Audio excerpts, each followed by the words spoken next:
Bulldozer emergency NEET, Sonia ગાંધીના PM Modi પર સીધા પ્રહાર, કહ્યું જનાદેશ તો સમજો. કોંગ્રેસના સંસદીય દળના વડા સોનિયા ગાંધીએ વડાપ્રધાન નરેન્દ્ર મોદી અને કેન્દ્ર સરકાર પર મોટો હુમલો કર્યો છે.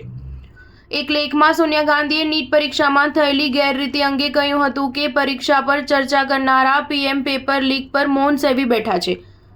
આ પરીક્ષાએ દેશભરના અનેક પરિવારોને બરબાદ કરી નાખ્યા છે. સોનિયા ગાંધીએ લોકસભામાં ઇમરજન્સી પર મોદી સરકારના પ્રસ્તાવ પર પ્રતિક્રિયા આપી હતી. તેમણે કહ્યું કે 1977ની ચૂંટણીમાં લોકોએ ઇમરજન્સી પર તેમનો ફેસલો સંભળાવી દીધો, જેને ખચકાટ વિના સ્વીકારી લેવામાં આવ્યો હતો. પરંતુ 3 વર્ષની અંદર જ કોંગ્રેસને એટલી મોટી બહુમતી મળી, જે પીએમ મોદીની પાર્ટી આજ સુધી હાંસલ કરી શકી નથી. સોનિયા ગાંધીએ કહ્યું કે ચૂંટણી પરિણામો પીએમ મોદી માટે વ્યક્તિગત, રાજકીય અને નૈતિક હારના સંકેત છે. આ જનાદેશે નફરત અને વિભાજનની રાજનીતિને નકારી કાઢી છે. પણ પીએમનું વર્તન એવું છે કે જાણે કંઈ બદલાયું નથી.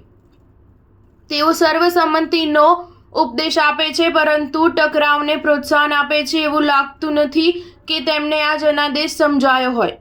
સોનિયા ગાંધીએ કહ્યું કે ચૂંટણી પ્રચાર દરમિયાન વડાપ્રધાને તેમની ગરિમા અને જવાબદારીની અવગણના કરી અને સાંપ્રદાયિક જુઠ્ઠાણા ફેલાવ્યા, જેનાથી સામાજિક માળખાને ઘણું નુકસાન થયું છે. તેમના લેખમાં નીટ કૌભાંડ મુદ્દે કહ્યું કે લાખો વિદ્યાર્થીઓના જીવન પર કેર વર્તાવ્યો છે. શિક્ષણ મંત્રીએ તો હદ કરી. તેમણે તો તાત્કાલિક પ્રતિક્રિયામાં એવું પણ કહી દીધું હતું કે જે કંઈ થયું છે તેની ગંભીરતાથી નકારી દો. સ્ટાર ન્યૂઝ 7 હંમેશા સચ્ચાઈની સાથે.